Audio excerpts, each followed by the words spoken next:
Star लोकशक्ती news चॅनलला subscribe करा आणि बेल आयकॉनला प्रेस करा।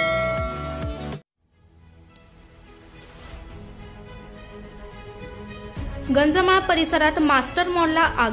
शहरातील गंजमाळ परिसरातील मास्टर मॉलला रविवारी सायंकाळी आग लागल्याने लाखो रुपयांचे साहित्य आगीत जळून खाक झाले। ही आग सोमवारी सकाळपर्यंत धुमसत होती। तिसऱ्या मजल्यावर रविवारी संध्याकाळी साधारण 6 वाजेच्या सुमारास ही आग लागली।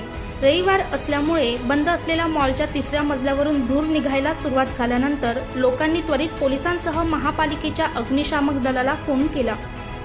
महापालिकेच्या सातपूर पंचवटी तसेच मुख्यालयासह केके वाघ केंद्र या 4 ठिकाणाचे 4 बंब सुमारे 20 जवानांसह घटनास्थळी पाठवण्यात आले।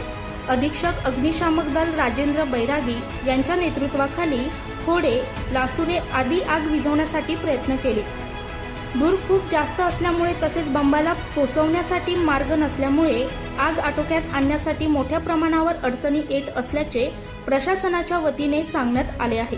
बघ्यांची मोठी गर्दी झाली आहे। भद्रकाली पोलीस ठाण्याचे वरिष्ठ पोलीस निरीक्षक दत्ता पवार आपल्या फौज फाट्यासह घटनास्थळी उपस्थित होते। स्वप्नील बोडकेसह प्रतीक्षा वसावे, स्टार लोकशक्ती न्यूज, नाशिक।